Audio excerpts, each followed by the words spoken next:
मेरे निचात्मा ऋतस्य यथा प्रेत।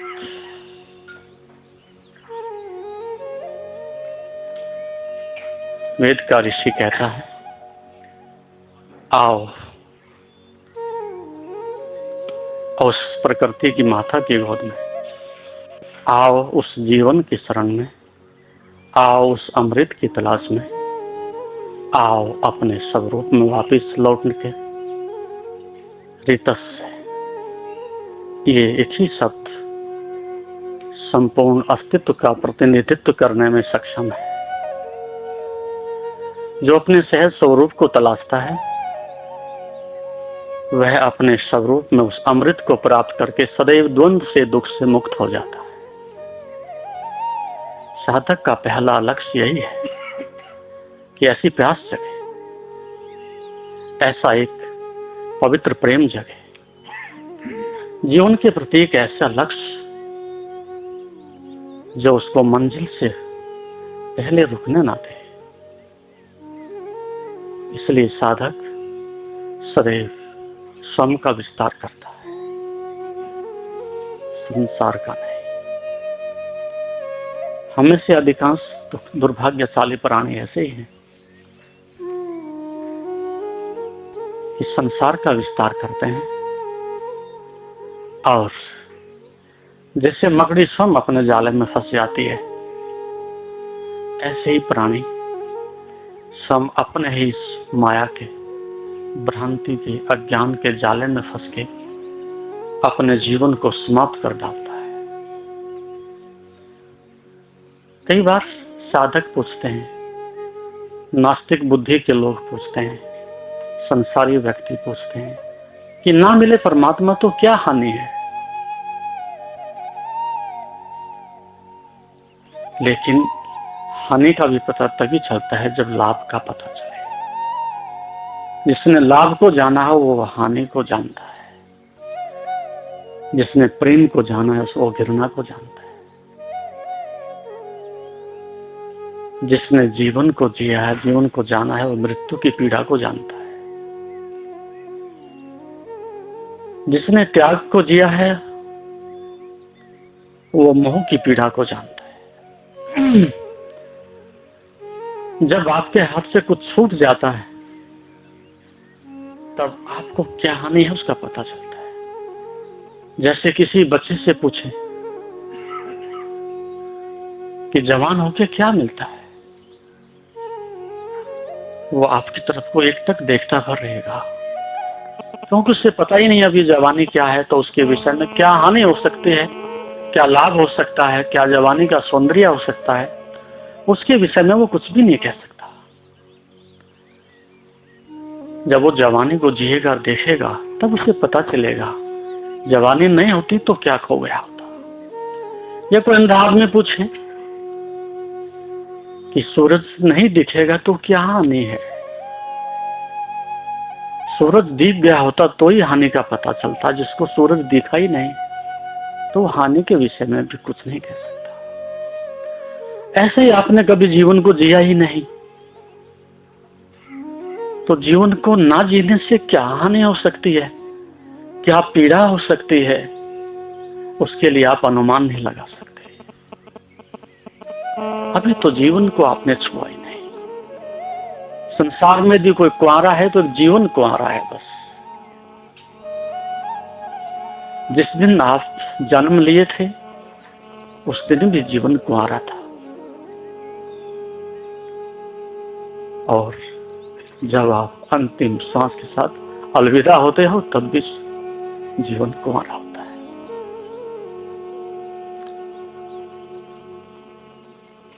उसको कभी आपने छुआ ही नहीं, कभी उसको जिया भी नहीं। जाने किस आशंका से डरते हो, जाने किस आशंका से डरते हो, जो नहीं चाहते बरबस करते हो सिर्फ बहाना जीने का, लेकिन जीवन भर कदम कदम पर मरते हो।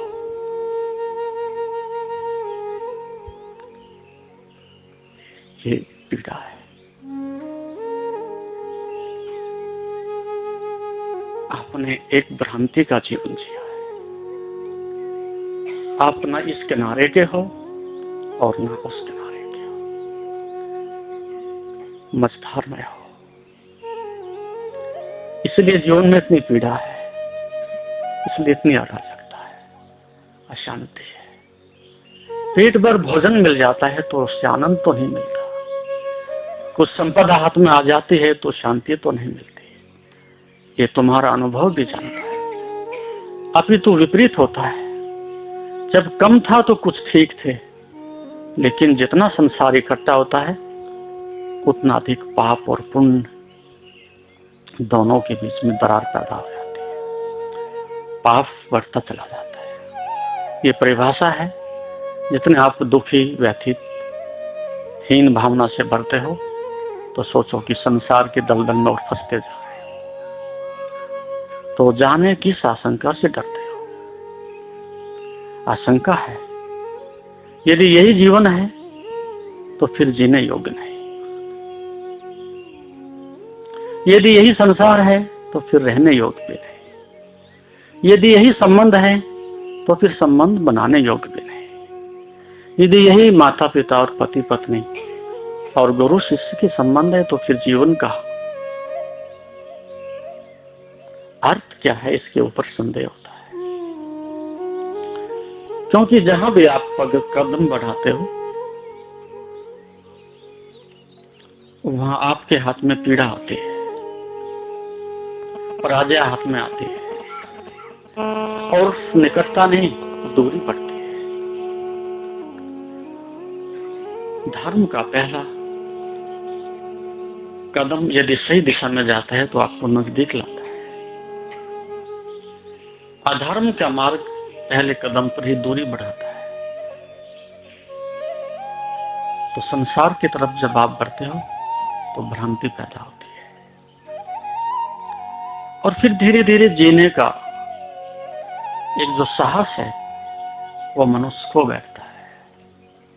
जाने क्यों आशंका करते हो?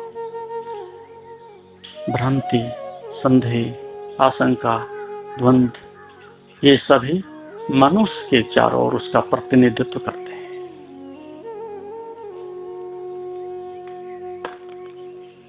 और जीवन जैसा मैंने कहा कुंवारा है, प्रतीक्षा करता है।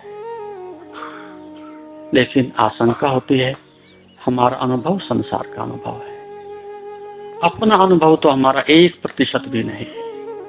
यदि आज आपको एक कोरे कागज पर लिखने के लिए दे दिया जाए कि क्या है तुम्हारा अनुभव,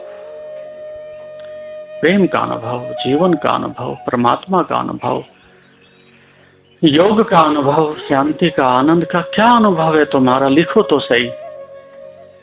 आपके पास भ्रांति है और कोई अनुभव नहीं। इसलिए दूरी बनी रहती है जीवन से। जिस दिन पैदा हुए उस दिन भी उतनी ही दूरी थी, जिस दिन आप संसार से जाओगे उस दिन भी उतनी ही दूरी बनी रहेगी। यही पीड़ा है इस लंबी यात्रा में। और जब बाहर नहीं मिलता तो अंदर की यात्रा और अधिक कठिन होती चली जाती है। इसलिए जो नहीं चाहते बरबस करते हम। आप नहीं चाहते क्रोध करना, आप नहीं चाहते लोभ में फंसना, आप नहीं चाहते अहंकार करना, आप नहीं चाहते ईर्ष्या विद्वेष करना, लेकिन बरबस कोई आपसे कराता है। यही तुम्हारे साथ जीवन में प्रतिपल हो रहा है। 1% भी आप स्वतंत्र नहीं। एक अर्थ में आप स्वतंत्र हैं, स्वच्छंदता के लिए, उद्दंडता के लिए, तिरस्कार के लिए, विनाश के लिए, लेकिन क्रिएशन के लिए, अच्छा करने के लिए, जैसे कि आपकी स्वतंत्रता को बांध दिया गया है।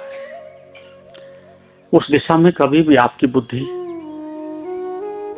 आपका विवेक आगे नहीं बढ़ता।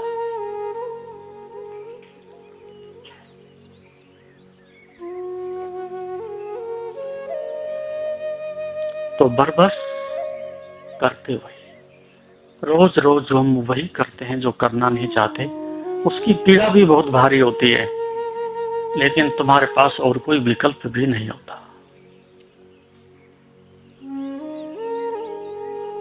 इसको भ्रांति कहते हैं, इसको आदत कहते हैं, माया कहते हैं, जिसके मध्य में तुम्हारा जीवन बराबर पिसता रहता है। जो नहीं चाहते करते हैं सिर्फ बहाना जीने का। आप केवल जीने का एक बहाना करते हो, बाहर बाहर से जी रहे हैं। आयु बढ़ती है, धन बढ़ता है, संसार बढ़ता है, लेकिन जीवन बौना और ठीक ना होता चला जाता है। आपकी आत्मा धीरे धीरे दबती चली जाती है और तुम्हारा जीवन स्वयं एक दरगाह बन जाता है, कब्र बन जाता है, और अपने हाथों से तुम उसको नष्ट कर डालते हो। जीवन भर कदम कदम मरते हो, एक साथ नहीं मरते, इसलिए हमें मृत्यु का अनुभव भी नहीं होता। ऐसे धीरे धीरे मृत्यु आती है जैसे जवानी आती है। किस दिन, कौन सी तिथि में, कौन से दिन में आप जवान हुए कोई नहीं बता सकता। जवान हो रहे होते हैं, एक प्रक्रिया है, लेकिन तुम्हें कभी पता नहीं चलता कि मैं आज जवान हुआ। फिर आप वृद्ध होते हैं, कोई भी ऐसी तिथि नहीं होती जिसमें आप ये कह सकें कि आज हम बूढ़े हुए। ऐसे ही आप जीवन पथ पर जब आगे चलते हो तो मृत्यु भी अकस्मात नहीं होती, धीरे धीरे एक कदम आगे बढ़ता है, और मरघट तक जाने के लिए कितना समय चाहिए वो तुम्हें कभी भी दिखाई नहीं पड़ता है।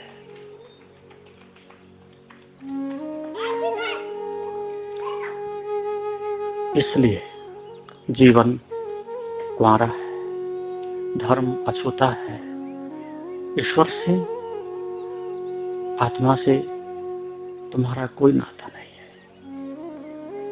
आज तुम ऐसी असहाय अवस्था में हो, ऐसे चुराहे पर हो, ऐसी विडंबना से, हताशा से, निराशा से घिरे हुए हो कि जैसे अमावस्या की काली रात्रि में कोई व्यक्ति एक किरण कहीं तलाशता हो, आशा की कोई किरण मिल जाए, उसके लिए अंदर से प्यास जगती हो, लेकिन वो प्यास थोड़ी देर के लिए आती है और फिर आके संसार की घटा उसको ढक लेती है।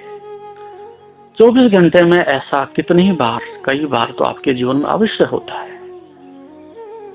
कितना भी मूढ़मती मनुष्य हो, उसकी चेतना इतनी प्रसुप्त नहीं हो जाती, उसकी चेतना इतनी धूमिल नहीं हो जाती कि ये विवेक भी समाप्त हो जाए कि क्या है जीवन का सार। कितना भी धनी हो वो भी पराजित करता है, और कितना भी झोपड़ी झोपड़ी में गरीबी में रहने वाला हो वो भी इस निस्सारता को, इस रिक्तता को अनुभव करता है कि कोई सार नहीं। जब तक ये आवाज अंदर से आती रहती है उतने तक सोचो कि जीवन की भट्टी अभी सुलग रही है, बुझ नहीं गई। जीवन अभी भी हमें पुकारता है, अंधेरे में पुकारता है, गरीबी में पुकारता है, अमीरी में पुकारता है, विषमता में पुकारता है, बीमारी में पुकारता है, कहीं ना कहीं हमें पुकारते रहता है। इसलिए वक्त दो ही कठिन गुजरे मेरे सारी उम्र में, वक्त दो ही कठिन गुजरे सारी उम्र में, एक तेरे आने से पहले, एक तेरे आने से पहले, एक तेरे जाने के बाद।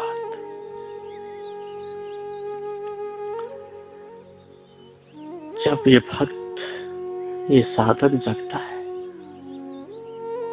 और इसको एक किरण मिलती है अंदर से, पुलकित हो जाता है। एक पीड़ा तेरे आने से पहले, उसको भक्त अनुभव करता है कि तेरे बिना क्या है। जैसे किसी का जीवन साथी पिछड़ जाता है तो रोता है, किसी बालक की मां मर जाती है तो उसको ढूंढता है। ऐसे ही भक्त भी पुकारता है, साधक पुकारता है, कि तेरे जीवन का सार क्या है। और एक पीड़ा है, लेकिन जब एक अनुभव मिल जाता है, एक किरण अंदर से कौंध जाती है और फिर संबंध टूट जाता है। एक पीड़ा तेरे जाने के बाद, एक आने से पहले पीड़ा थी कि कोई सार नहीं, और फिर एक समय आता है कि एक किरण उतर आती है, लेकिन तुम्हारे हाथ में नहीं, ठीक से देख भी नहीं पाते, संभाल भी नहीं पाते, फिर खो जाती है। जैसे कोई अमावस्या के अंधेरी रात्रि में खड़ा हो, रास्ता ना दिखता हो, अकस्मात आकाश में बिजली कौंधे तो क्षण भर को प्रकाश दिखता है, 10 कदम चल लेता है। जब वो किरण उतरती है, एक अनुभव घटित होता है और फिर अकस्मात ही वो वापस भी लौट जाता है। फिर उसमें बड़े एहसास होते हो, दुखी होते हो, विरह होती है, छटपटाहट होती है, और मिलने की इतनी खुशी नहीं जितना फिर उसको खोने का गम हो जाता है।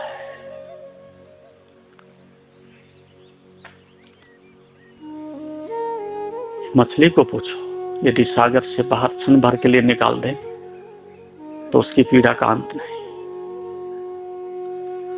और सागर में मछली के लिए तो जगह भी है, पुनः डाला जा सकता है, वो पुनः पानी में जा सकती है। लेकिन साधक के पास, भक्त के पास तो ऐसा भी कोई साधन नहीं कि वो फिर से कहे, फिर से पुकारे, कोई ऐसा सागर हो उसमें फिर से गिर जाए कि वो लोग प्रतीक्षा कर सकता है, रो सकता है। इसलिए साधक के जीवन में पहला कदम जो सबसे अधिक आवश्यक होता है वो धैर्य का होता है। तुम्हारा धैर्य बहुत जल्दी टूटता है। संसार में आप कितना भी धैर्य रख सकते हो, लेकिन सत्य के लिए, साधना के लिए, धर्म के लिए तुम्हारा धैर्य बहुत जल्दी टूटता है। इसलिए तो आप सत्संग में कभी कभी रविवार की छुट्टी को आते हो, चलो आज छुट्टी है, आज सत्संग में चले जाते हैं। और फिर जब आप मिलते हो और बात करते हो किसी धर्म गुरु से, तो आपके मन में तर्क उठता है, मन कहता है यार ऐसा करो, क्या है ये, 1-2 मीटिंग में भगवान मिल जाए ऐसी व्यवस्था बनाओ, 1-2 मीटिंग में काम हो जाना चाहिए।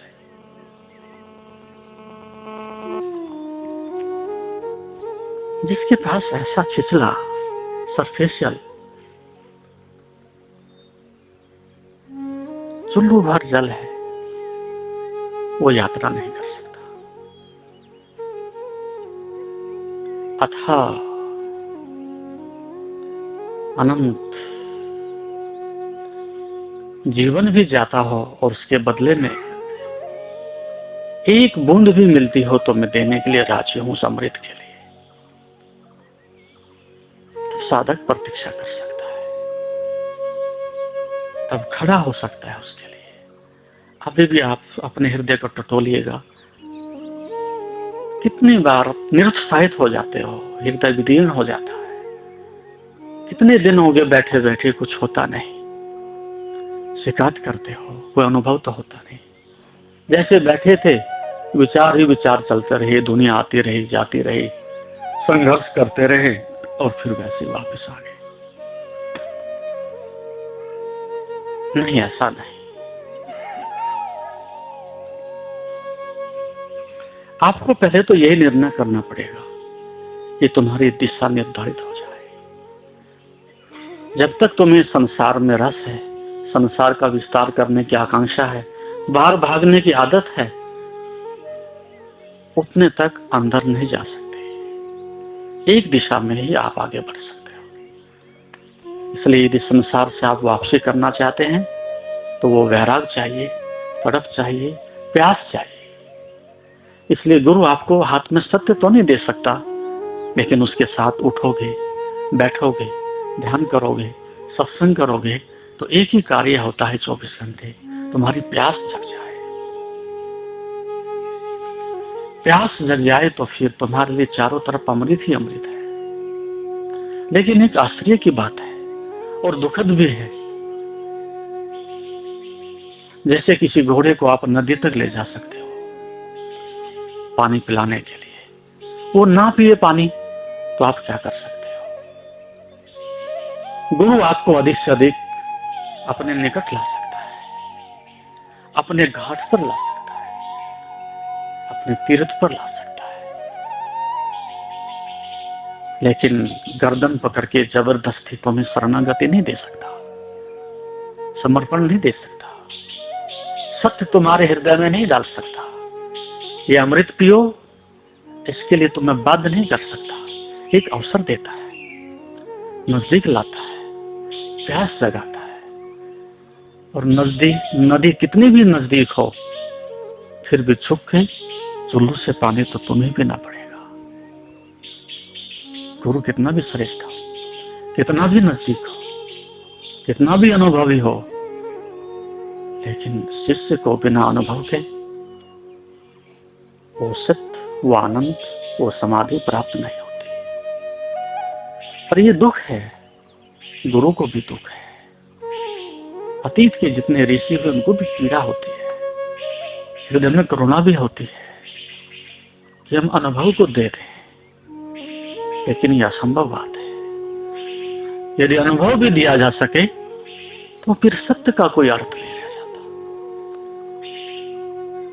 फिर जीवन का कोई अर्थ नहीं रह जाता, फिर वो दुनियादारी हो जाती है, संसारी हो जाता है, वो अध्यात्म में नहीं रह जाता। अध्यात्म का अर्थ यही है कि जैसे तुम कुदाल चला के परिश्रम करके 2 रुपये अर्जित करके लाते हो तो उसका एक अलग सौंदर्य होता है, और पिता तुम्हारे लिए करोड़ों भी छोड़ जाए उसका कोई सौंदर्य नहीं होता। अध्यात्म का ये सौंदर्य है कि जब तुम एक एक इंच मिटते हो, एक एक कदम आगे बढ़ते हो और रात और दिन उसके लिए जीवन को दांव पर लगाते हो, तो वो परिश्रम, वो पुरुषार्थ जब मंजिल पर पहुंचता है तो तब उसके आनंद का तुम्हें अनुभव होता है। इसलिए ध्यान की सारी प्रक्रिया वो थकाने की है। मन थक जाए, बुद्धि थक जाए, ये जीवन ही थक जाए, तब कहीं एक स्थिति आती है कि अब हम नहीं कर सकते, कर करके थक जाए, तब कहीं अनुभव तुम्हें अपनी गोद में लेता है, तब सत्य तुम्हें कहीं शरणागति देता है। उस पथिक से पूछो जो दिन भर यात्रा करता है कि विश्राम क्या होता है। उस झुलसते हुए पथिक को वनस्थल में जो यात्रा करता है उससे पूछो कि किसी वृक्ष की ठंडी छाया कैसी होती है। उस भूखे आदमी को पूछो जिसको कई दिन से भोजन नहीं मिला, भोजन का स्वाद कैसा होता है। ऐसे ही भक्त के लिए होता है, भोजन कहीं भी मिल सकता है, पानी कहीं भी मिल सकता है, लेकिन भक्त की प्यास एक अंदर की प्यास है। जैसे जैसे जगती है, जैसे जैसे बढ़ती है, वैसे वैसे और अधिक अनुभव बढ़ता है। इसलिए आध्यात्मिक पीड़ा सत्य के साथ आपको इशारा दिया जा सकता है, आपको सहारा दिया जा सकता है, आपकी प्यास जगाई जा सकती है, लेकिन वो हस्तांतरित नहीं होता। इसलिए बहुत धैर्य रखना पड़ता है। सुना है एक सूफी फकीर हुआ हसन, उसका शरीर जब शांत हो रहा था, शिष्यों ने पूछा, सुना है तुम्हारे बहुत सारे गुरु रहे हैं, लेकिन आपने किसी का नाम नहीं बताया कभी। आप ये तो कहते थे मैंने बहुत जगह से सीखा है, लेकिन अब तो आप जा ही रहे हो, ये तो बताओ ऐसा कौन सा तुम्हारा श्रेष्ठ गुरु है जिससे तुमने सबसे अधिक सीखा है। उन्होंने कहा, इसलिए मैंने नहीं बताया इस रहस्य को कि न तो वो विश्वास के योग है, न वो कहने योग्य है, और अधिक उपास के योग भी है, पीड़ादायक भी है। शायद तुम इसको मानने को राजी भी नहीं होंगे, लेकिन मेरा अनुभव मुझे इस बात के लिए कहने में कोई संकोच नहीं, भय नहीं, लज्जा नहीं। मैं कहूंगा कि यदि आज मैं फकीर बना, मुक्त हुआ, संत बना, तो एक चोर की वजह से बना। एक चोर ने मुझे संत बनाया। इस बात के लिए शिष्य भी आश्चर्यचकित हुए। चोर कैसे गुरु हो सकता है, कैसे बोध करा सकता है? उसने कहा, मैंने लंबे समय तक साधनाएं की, भूखा रहा, उपवास किए, जंगलों में रहा, विषम परिस्थिति में रहा, पेड़ के नीचे रहा, कुछ घटित नहीं होता था। प्रयास बहुत, सफलता कुछ नहीं। निराश हुआ, घर वापस लौटे या किसी और को तलाशे। और ऐसी उवापों के मध्य में मैंने वो आश्रम छोड़ा, जंगल छोड़ा। यात्रा करते करते एक बस्ती से निकल रहा था, गांव से गुजर रहा था। रात के 11-12 बजे, कहीं आश्रय नहीं था, कोई परिचित नहीं था। सराय ढूंढ रहा था, कोई सराय नहीं मिली, कोई आदमी बताने वाला नहीं मिला। एक व्यक्ति रात को 11-12 बजे किसी की दीवार के सहारे सट करके बैठा हुआ। चुप सन्नाटा छाया हुआ चारों तरफ, अंधेरी रात। उस आदमी की सांस भी नहीं किसी प्रकार से हिलती थी, जैसे कोई शिकारी शिकार के ऊपर निशाना लगाता है, सब भूल जाता है। मैंने भी उसकी मुद्रा को, भाव को देखते हुए भंग नहीं करना चाहा, देखता रहा कुछ देर के लिए क्या कर रहा है। कुछ समय के बाद उसकी निगाह से पड़ी। उसने कहा, आप किस लिए? उसने कहा, मैं भटक गया, राही हूँ, मुसाफिर हूँ, सराय ढूंढ रहा हूँ, आप मुझे बता सकेंगे? उसने कहा, नहीं, इस समय तो सराय नहीं खुलती, सराय नहीं मिलती, कोई सुविधा नहीं, लेकिन एक सुविधा मैं कर सकता हूँ। यदि तुम साहस कर सको, हिम्मत जुटा सको, मैं अपने घर ठहरा सकता हूँ। उसने कहा, साहस की क्या बात है इसमें? मुझे आश्रय चाहिए, मुझे रात काटनी है। बोले, साहस की बात इसलिए कहता हूं कि मैं चोर हूं। तो चोर के घर में ठहरना तुम्हारे लिए काम आएगा कि नहीं आएगा? आप साधु हो, स्वीकार करोगे कि नहीं करोगे? मेरा तो धंधा यह है, लेकिन मेरा घर खाली है, आप ठहर सकते हो। वो फकीर कहता है अपने मन में कि खतरा है, चोर है, पुलिस आ सकती है, जिसके यहाँ चोरी हो वो पकड़ सकता है, सजा हो सकती है। जंगल से आए थे बचाव करने के लिए, और कहीं भंवर में पड़े, फंस जाएं, लेकिन उसे एक बात पकड़ गई कि इससे ज्यादा सच्चा आदमी मिला नहीं। ये बहुत सच्चा आदमी है। चोर होके भी इसने चोर कहने का साहस किया, और सारा समाज चोर है, एक आदमी चोर कहने का साहस नहीं करता। तो ये आदमी तो प्यारा है, श्रेष्ठ है, बाहर से चोर है लेकिन हृदय से पवित्र है, अच्छा है। इतना तो साहस किया कि चोर हो। तो उसने कहा, मैं तेरे घर अवश्य ठहरूंगा। उसको घर छोड़ने गया। उसने कहा, मैं 5 बजे लौटूंगा। उसने तक आप आराम करो। लेकिन फकीर को भी कहां नींद आनी थी, अपरिचित घर है, चोर का घर है। तो जैसे वो 5 बजे आया, फकीर ने दरवाजा खोला। फकीर ने पूछा, किसी धंधे के लिए गए थे, कुछ मिला? बोला नहीं। बोला फिर क्या है? जीवन बहुत बड़ा है, और मेरी प्यारी रातें बहुत सारी शेष हैं। अभी रातें समाप्त नहीं हुई, दिन समाप्त नहीं हुई, जीवन समाप्त नहीं हुआ, तो क्या है? आज नहीं मिली चोरी तो कल हो जाएगी। उसने कहा, ठीक है, तुम्हारे जीवन में मेरे जीवन में कुछ समानता है।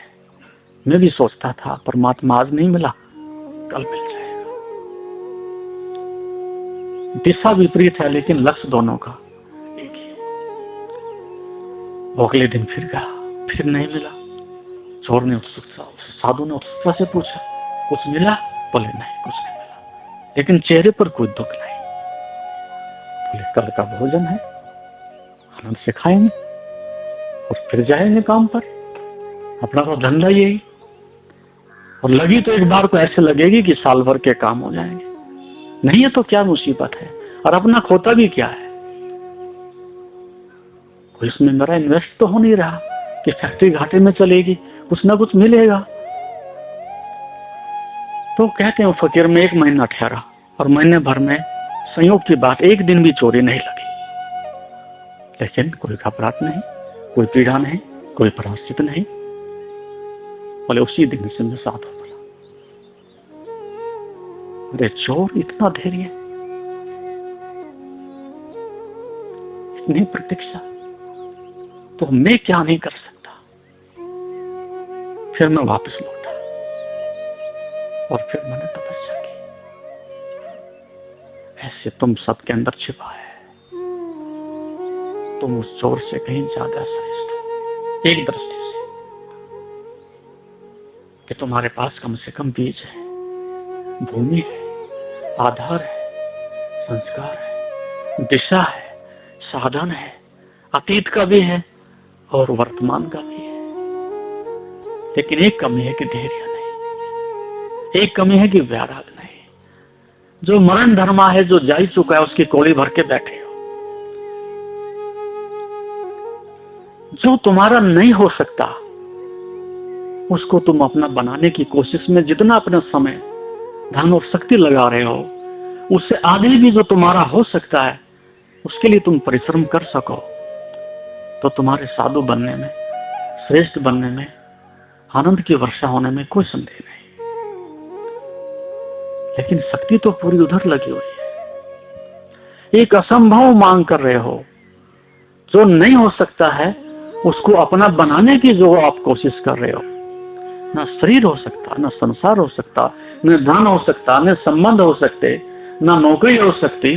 जो कुछ तुम्हारा नहीं हो सकता है उसको तुम बलात् नियति का नियम तोड़ करके बनाने की कोशिश, कि वो खो ना जाए, हाथ से ना चला जाए। लेकिन देखते देखते पारे की तरह से जैसे मुट्ठी में बंद करते हो, जितनी भींचते हो, दबाते हो, उतना बाहर निकलता है। संसार को तुम जितना दबाते हो, जितना तुम निकट लाते हो, उतना ही और अधिक होता है। तो धैर्य हो, अनंत काल तक भी मिल जाए। और अनावश्यक जहां तुम अपनी शक्ति नष्ट कर रहे हो, आशा के करण जगा रहे हो और भ्रांति पैदा कर रहे हो कि शायद मिल ही जाए। मैं प्राय सुना करता हूं आपको